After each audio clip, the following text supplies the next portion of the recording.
안녕하세요. 오늘도 사연 살롱을 찾아주셔서 감사합니다.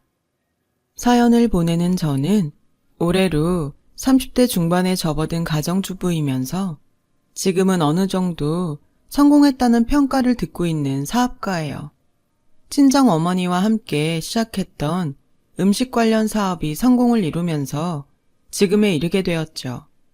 제가 성공을 이루기 직전, 그러니까 20대 후반에 갓 결혼한 세대기던 시절 이야기랍니다.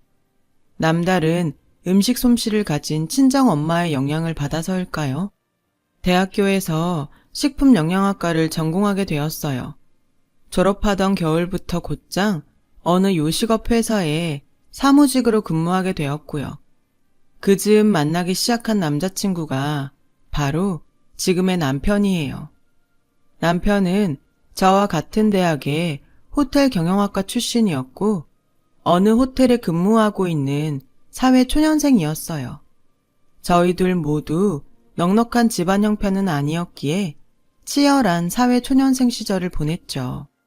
그 바람에 연애 기간도 꽤나 길어졌고요. 그 긴 연애 시간을 지탱할 수 있었던 건 당연히 저희의 깊은 사랑 덕분도 있었지만 친정엄마의 밥심 또한 한몫 단단히 거들었어요. 남자친구는 본가에서 해주는 밥은 맛이 없다면서 친정엄마가 때때로 불러다 차려주는 밥상을 무척이나 기다리고 반겼어요. 친정어머니와 저는 고봉밥을 매번 복스럽고 맛나게 뚝딱 해치우는 그를 보며 사윗감이구나, 남편감이구나 싶더랬어요. 그렇게 긴 연애 기간이 흐른 뒤 각자의 직장에서 자리를 잡게 된 저희는 자연스럽게 결혼 준비를 시작했고요. 결혼 준비를 시작하면서부터 남편이 왜 그렇게 본가의 밥을 싫어했는지 딱 느낌이 오더라고요. 원인은 바로 시어머니였죠. 시어머니는 건강을 아주 끔찍하게 생각하는 사람이었는데요. 본인 스스로 그 건강의 비결을 채식이라고 입이 닳도록 강조할 만큼 강력한 채식주의자였어요. 어느 정도였냐면 남편이 상견례 장소로 한정식집을 예약했었어요. 왜 한정식엔 보쌈류나 갈비찜 같은 고기들이 나오잖아요. 그게 마음에 들지 않았는지 본인 먹을 음식들을 직접 싸왔더라고요.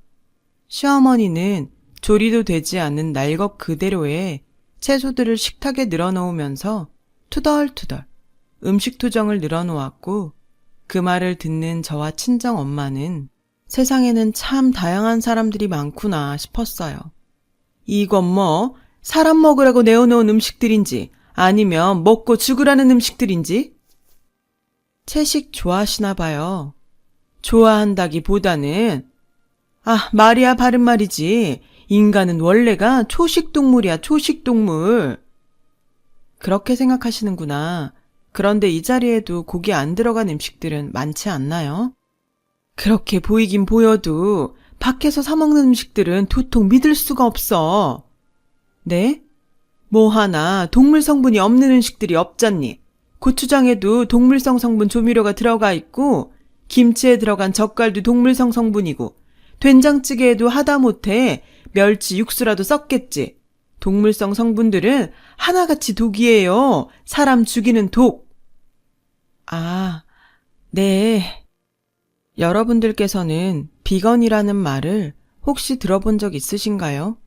육류, 가금류, 난류, 어류, 유제품들을 섭취하지 않는 형태의 채식주의자를 지칭하는 말이 바로 비건인데요. 시어머니는 이러한 비건 채식 스타일에 본인 가치관까지 접목시킨 아주 독특한 형태의 채식주의자였어요. 채식을 바탕으로 거의 모든 음식을 생식으로 먹는다고 해야 할까요? 식자재를 불에 강호하지 않은 채로 자연 상태 날것 그대로 먹거나 혹은 말려서 먹는 방식이죠. 불에 가공해서 먹는 음식은 오직 밥 하나뿐이었어요. 그런 시어머니의 식탁을 간단히 설명하자면 이래요. 따끈따끈하게 지어놓은 쌀밥에 반찬이라고는 날것 그대로 썰어놓은 당근, 오이, 말린 호박과 가지 등 채식이 전부였어요. 그 반찬들을 오직 굵은 소금에 찍어 먹기만 할 뿐이었죠.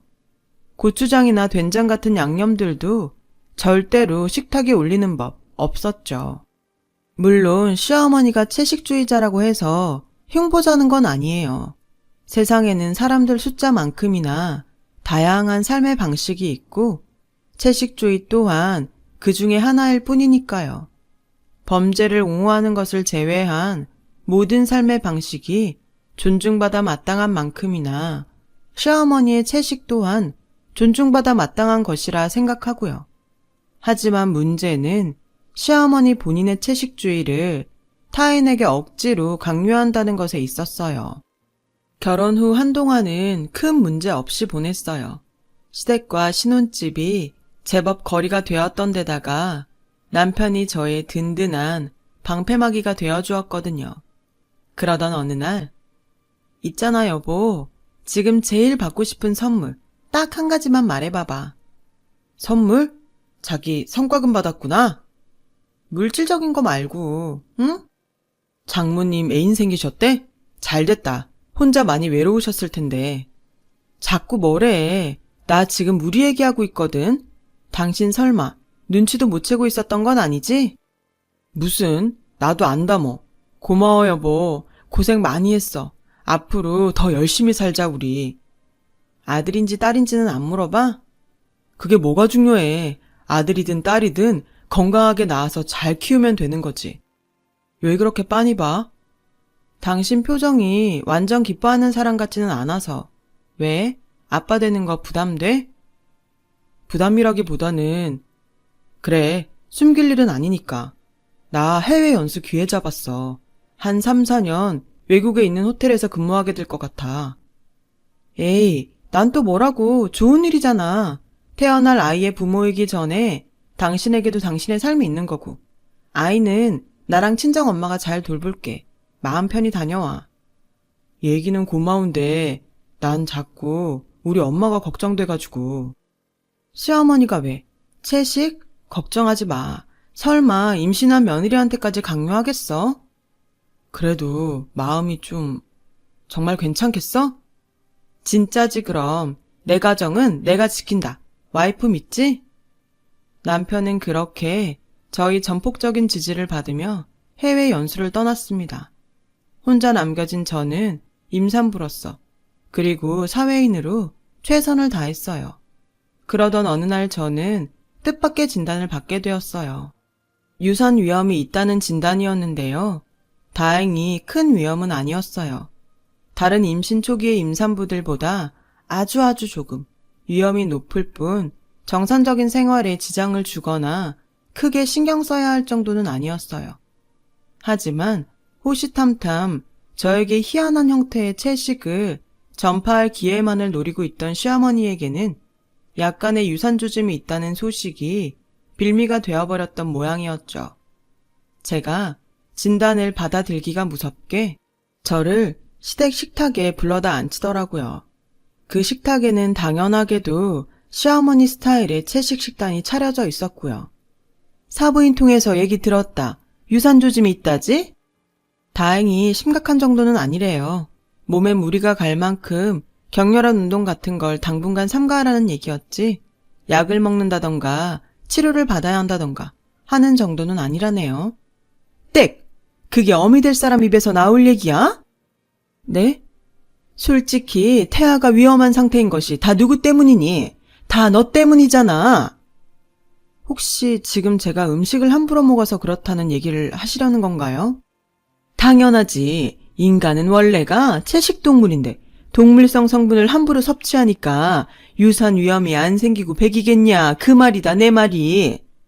어머니, 사람이 건강하게 살아가기 위한 필수 영양소라는 것이 있는데요. 시끄럽고 오늘부터 매일 저녁은 여기 와서 먹거라. 잠깐만 제 얘기를 들어주시면 식단도 내가 다 짜놓았으니 가져가서 꼭 지키거라. 지키는지 아닌지 수시로 검사할 테니 그리 알고 명심해. 동물성 조미료나 육수 같은 것도 안 된다. 동물성 식품은 사람에게는 독이야. 다시 말씀드리지만 저는 시어머니의 채식을 존중해요. 하지만 그걸 저에게 무턱대고 강요하는 것까지는 도저히 존중할 수가 없더라고요. 저 식품 영양학과 나왔잖아요. 시어머니의 식단에는 필수 영양소가 굉장히 많이 결핍되었다는 걸 모를 리가 없잖아요. 아니, 여러분이 보셨어도 문제 심각한 식단이다 싶을걸요? 심지어 저는 임산부잖아요. 보통 사람들보다 훨씬 잘 챙겨 먹어야 하는 임산부요. 그런 임산부에게 정상적인 채식도 아니고 거의 생식 수준의 기이한 채식을 강요한다니요. 그러거나 말거나 시어머니는 본인의 채식 스타일을 자꾸만 저에게 강요했어요. 저 또한 시어머니가 그러거나 말거나 저녁 밥만 시댁에서 채식으로 먹는 척하면서 다른 끼니는 영양분이 골고루 들어간 건강식을 꼬박꼬박 챙겨 먹었죠. 시댁에서의 저녁 식사 자리나마 시어머니의 채식에 맞춰주는 척했던 이유는 간단했어요. 아무리 걱정할 정도의 위험은 아니라지만 어쨌거나 유산의 조짐은 썩 달가운 소식은 아니니까요. 행동 하나하나 신경 쓰이는 상황에 시어머니와의 마찰로 인한 스트레스까지 받을 수 없다는 생각이었어요. 참 다행스럽게도 친정어머니가 저와 태아의 건강을 지키는데 아주 큰 도움을 주었죠. 친정엄마는 임산부 딸을 위해 매일같이 새로운 반찬을 해다 주셨고, 저는 맛도 좋고 영양소도 풍부한 친정엄마의 음식 덕분에 유산 위기를 극복해 나갈 수 있었어요. 하지만 시어머니도 부모다 생각하고 솔직하게 털어놓으렴. 네? 낮에 고기 먹었니? 무슨 말씀이신지. 무슨 말씀이기는 너한테서 고기 냄새가 나서 하는 말씀이지. 순간 저는 기겁을 하고야 말았어요. 시어머니가 초능력자인가 싶었어요. 그날 점심에 소고기 뭇국을 먹었거든요. 그런 저의 표정을 읽었는지 시어머니의 호통이 이어졌어요. 네가 이럴수록 아이의 건강을 해치는 길이라는 것만 알아둬. 명색이 애미가 돼가지고 뱃속에 태아를 죽이는 꼴이야. 아무리 그래도 말씀이 너무 심하시네요. 정작 태아의 건강을 해치고 있는 사람이 누군지도 모르면서. 더 말할 것도 없다. 이대로 유산하는 꼴을 잠자코 지켜보느니 옆에 바짝 붙어서 직접 돌봐주는 수밖에. 시어머니는 그 길로 짐을 바리바리 챙겨 시댁을 나섰어요. 잠시 후 시어머니가 저를 이끌고 도착한 곳은 황당하게도 저의 신혼집이었어요. 제가 뭐라 말할 겨를도 없이 시어머니는 당연하다는 듯이 안방에 짐을 풀었고 저는 졸지에 작은 방으로 밀려난 신세가 되었어요. 제일 큰 문제는 시어머니의 기이한 채식 강요로부터 벗어날 방법이 완전히 사라졌다는 것이었죠. 한 집에 살게 되었으니 아침과 저녁 식사를 함께 하는 건 당연했고, 그나마 회사에서 먹는 점심마저 시어머니가 도시락을 싸주겠다며 나섰으니까요. 그 도시락은 물론 쌀밥을 제외한 모두가 생식 스타일의 채식 도시락이었어요. 시어머니를 어느 정도 맞춰드려야지 했던 처음 생각과는 다르게 시어머니와 함께 지내는 모든 순간이 저에게는 고통과 스트레스, 그 자체인 시간들이게 된 거예요. 집에 있는 모든 시간에 저의 곁에 딱 달라붙어 채식 공부를 시켰어요. 식품 영양학 전공자인 저로서는 동의할 수 없는 내용들이었고요. 하다 이대로는 안 되겠다 싶었던 저는 결국 시어머니에게 맞서기로 했어요. 이렇게까지 하시는 이유가 뭔데요? 어머님도 들어서 아시잖아요. 유산 위험은 넘겼다는 거. 누가 그러디? 다 괜찮아졌으니 안심해도 된다고. 내 눈에는 하나도 괜찮을 것 없는데? 누가 그러긴요. 같이 산부인과 가서 들었잖아요, 분명. 왜요? 말도 안 되는 채식 강요하겠답시고 이제는 전문가인 의사까지 거짓말쟁이로 만들려고요? 넌 애가 꼭 그러더라. 한마디를 하면 두 마디를 알아들어야지. 한마디도 제대로 알아듣지를 못해. 제가 못 알아들은 얘기가 뭔데요, 도대체? 육식 성분은 독이야. 네 입으로 들어간 독은 고스란히 태아에게 축적된다. 육식 성분은 절대로 독 아니고요. 제 입으로 들어간 영양소가 태아에게 전해지는 건 맞지만 애초에 독이 아닌데 문제될 것도 없잖아요. 오히려 필수 영양소를 충분히 섭취하는 게 중요하지. 사람은 원래가 채식동물인데 육식 성분이 왜 독이 아니니? 대답해봐. 과학적 역사적으로 따져봐도요. 사람은 채식동물이 아니라 채식, 육식 함께하는 잡식성 동물이에요. 그 사실이 그렇게 싫으면 채식동물 혼자 지키면서 사시면 된다니까요. 강요하지 말고. 일 없다. 내 너를 꼭 채식주의자로 개조시키고야 말 것이야. 우리 손주를 위해서라도 그렇게 해야겠어. 막말로다가 너한테 쌓인 독과 같은 육식 성분이 모유에 고스란히 남아서 우리 손주한테 갈 텐데 친할머니 입장에서 그걸 어떻게 보고만 있다든. 어머님! 난 말이다. 우리 손주가 태어나면서부터 채식주의자이면서 몹쓸 육식 따위는 모르는 올바른 삶으로 이끌고 싶어. 그게 내 솔직한 진심이다. 나 원참. 그쯤 해서 저는 할 말을 잃고야 말았어요. 아니 제가 술, 담배라도 하고 다니면 또 몰라요. 기껏해야 과학적으로 밝혀진 진실에 따라 필수 영양소를 골고루 섭취하며 태아와 저의 건강을 돌보겠다는 거잖아요. 아이가 태어난 다음에도 그래요. 어린아이가 건강하게 성장하기 위해서는 필수 영양소의 섭취가 얼마나 중요한데요. 그래서 요즘 절에서조차 꼬꼬마 동자 스님에게는 일부러라도 고기를 먹인다고 하는 거고요. 그런데 시어머니이면서 친할머니 될 사람은 입만 열었다 하면 채식 만세, 인간은 채식동물, 육식 성분은 독, 이러고 앉았으니 거기다 대구선 제가 무슨 말을 더 하겠냐고요. 속위의 경읽기도 정도가 있는 거고 떠들어봤자 제 입만 아플 뿐이죠. 그렇게 한동안 다툼의 날들이 이어졌어요. 제가 시어머니께 시댁에 돌아가라고 넌지시 얘기를 꺼내보았자 역시나 씨알도 먹히지 않았죠. 그러는 사이 저의 식단은 온통 기이한 채식투성이었고요.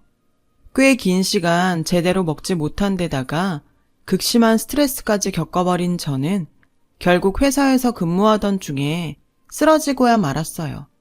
쓰러진 원인은 당연히 영양실조와 극심한 스트레스, 무엇보다 충격이었던 사실은 저의 영양실조로 인해 태아가 전보다 훨씬 큰 유산 위기에 놓여버렸다는 것이었어요.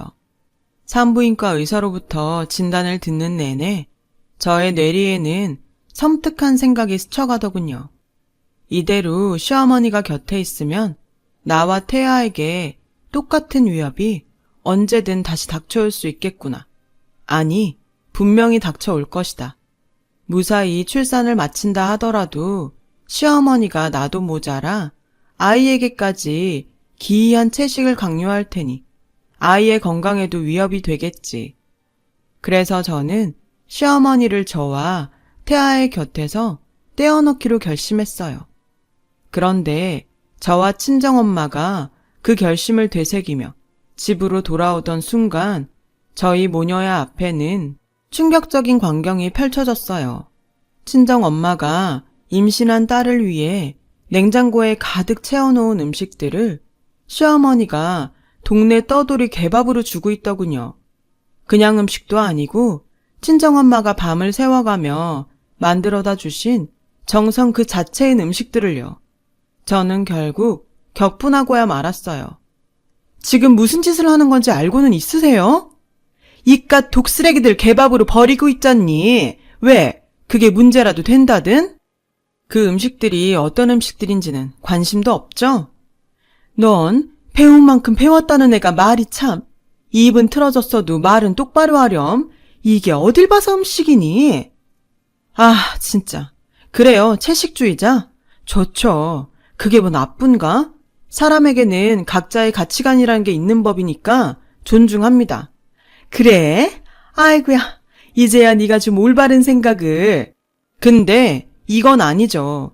동물성 성분이 독이라는 말도 시어머니 본인이 주장하는 이상한 채식 식단이 건강식이라는 말도 절대 동의 못해요.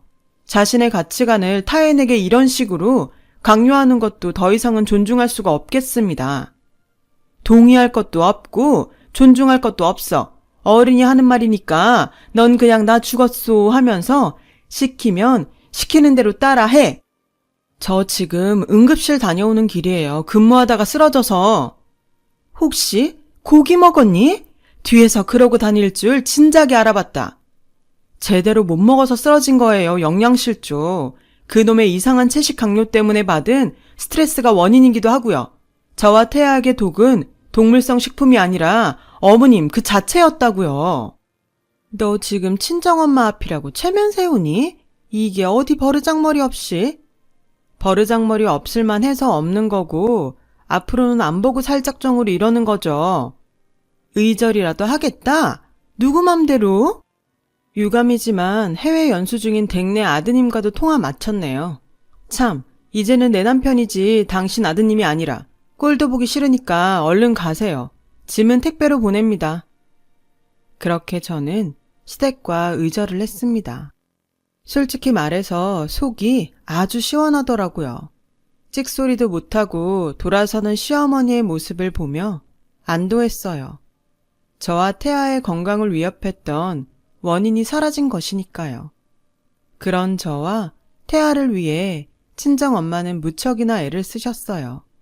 못된 시어머니 대신 신혼집에 들어와 삼시세끼 맛도 좋고 영양가도 풍부한 음식을 해주셨죠. 덕분에 저는 빠르게 건강을 회복할 수 있었고 떡두꺼비 같은 아들을 순산했어요. 세상과 바꿔도 아깝지 않을 만큼 사랑스러운 아이예요. 그 무렵 육아휴직을 낸 저는 아들을 돌보며 겸사겸사 새 사업도 구상하게 되었습니다. 친정어머니의 음식 솜씨를 활용한 식품 제조업이었어요. 역시나 친정어머니의 음식 솜씨는 참 대단한 것이더군요. 친정엄마의 레시피를 활용해 시작한 식품 제조업은 그야말로 대박이 났어요. 첫째 아이가 두 돌을 맞이할 즈음에 이미 몇몇 급식소에 납품 계약을 체결했고 작은 공간에서 시작했던 사업은 순식간에 공장을 차리기까지 이르렀어요. 그렇게 저와 친정어머니는 한동안 사업 확장차 출장을 연달아 다니는 분주한 일정을 보내게 되었어요. 얼마 뒤 모든 출장을 마친 저와 친정어머니가 오랜만에 공장으로 돌아오던 날, 저희 모녀는 황당한 상황과 마주했습니다. 아니 글쎄 공장에 새로 들어온 구내식당 직원들 중에 의절한 시어머니가 섞여 있더라고요. 시어머니도 놀라기는 마찬가지였는지 저에게 먼저 말을 걸어오더군요. 그렇게 보지 말거라. 너희는 회사인 줄은 몰랐어. 오늘이 처음 나온 참이고. 여기 회사잖아요. 제가 사장이고요. 말을 가려주시죠. 에이, 같이 보낸 정이 있는데 뭘 또 그렇게까지. 공과 사 정도는 구분해달라는 말이에요. 저희 엄마와도 회사에서는 서로 존대합니다. 아무튼 일단 일 보고 계세요. 자세한 내용은 직원들한테 들으면 되니. 말도 섞기 싫다. 이거니? 못 들으셨어요? 제가 사장이라고요. 말도 섞기 싫다는 건가요? 인사 관련해서 인사 담당자에게 묻겠다는 겁니다. 그러니 일단 일 보고 계세요. 저는 그 길로 인사 담당 직원에게 시어머니의 일을 물었어요. 저와 친정엄마가 출장에 바쁜 사이에 진행된 채용건이었고 인사 담당도 당연히 그 사람이 시어머니인 줄은 몰랐죠. 저와는 의절한 사이라는 건 더더욱 몰랐고요. 시어머니의 거취를 두고 짧은 고민을 시작했습니다. 시어머니가 극단적인 채식으로 인해 건강이 아주 심하게 상해버렸고 많지도 않던 재산이 치료비로 홀라당 싹 까먹어버린 신세가 무척이나 처절해 보였거든요. 처량한 신세의 사람이 시어머니이기에 측은지심이 들었던 것이 아니라 이미 채용되어버린 직원인데다가 사정까지 딱한 직원을 모질게 해고해버릴 만큼 악덕사장은 아니거든요. 제가 직원을 바로 해고해버린다면 인사 담당 직원 체면도 깎여버리는 일이기도 했고요. 그래서 아마도 시어머니가 조용조용 일만 잘해주었더라면 회사 사장으로서 고용을 유지하는 선택을 했을지도 모를 일이었죠. 하지만 시어머니가 첫 출근을 한 지 얼마 지나지 않아서 직원들로부터 불만사항이 접수되었어요. 구내식당 밥맛이 영 이상해졌다는 거예요. 컴플레인을 접수한 저는 곧장 구내식당의 음식 맛을 점검했죠. 아, 이건 시어머니의 지시겠구나. 감이 딱 오더라고요. 그래서 시어머니를 회사 밖으로 불러내었어요. 구내식당 음식 레시피 건드리셨죠? 무슨 얘기라는 거니? 아니, 무슨 말씀이신지요? 회사 바뀌니까 말씀 편히 해도 되고요. 속일 사람은 속여야죠. 음식 맛만 보면 딱 아는데. 그러니까 있잖니. 아니 난 그냥 우리 직원들이 먹는 음식만큼은 건강했으면 하는 마음에서. 구내식당 음식이 어디가 어땠는데요? 육식 성분은 독이다? 아무래도 그렇지. 그랬어요. 구내식당의 음식 맛이 변했다는 컴플레인의 원인은 바로 시어머니였죠. 시어머니가 구내식당 레시피에 슬쩍슬쩍 손을 댔더라고요. 고깃국에 고기를 빼놓는다거나 김치에 들어가는 젓갈을 일부러 넣지 않는다거나 육수 대신 맹물을 사용했다거나 하는 식이었어요. 그러니 음식 맛이 제대로 나지 않을 수밖에요. 더욱이 기분 나빴던 건 구내식당의 식단은 회사에서 가장 중요한 것들 중 하나라는 사실이었죠. 음식 만드는 회사에 구내식당 식사가 변변찮으면 직원들 사기가 많이 떨어질 테니까요. 저희 회사가 식품회사니까요.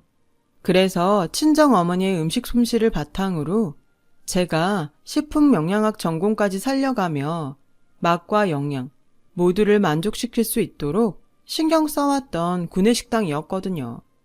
하지만 저는 일단 화를 꾹 참았어요. 그리고는 회사의 창업주이자 사장으로서 시어머니에게 마지막 기회를 주기로 마음을 먹었어요. 좋아요. 지난 일은 없던 것으로 해드리죠. 그래 주겠니? 대신 조건이 하나 있습니다. 조건? 어디 말해보렴. 일만 계속할 수 있다면야 틀어주고 말고. 구내식당 레시피에 손대지 마세요. 채식주의를 다른 사람에게 강요하지도 마세요. 어머님의 가치관을 존중해 드릴 테니 다른 사람들의 식습관 또한 존중해 달라는 말입니다. 그럴 순 없지. 조건을 들어주실 수가 없다고요?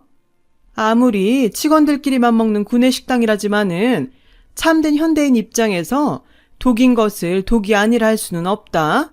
내 손이 닿는 이상 동물성 성분은 절대로 용납할 수 없어. 알겠습니다. 그렇다면 이 자리에서 해고 처리하는 것으로 하죠. 인사팀 직원에게 가셔서 해고 처리되었다 말씀하시고 적법한 절차 안내받으시면 되겠네요.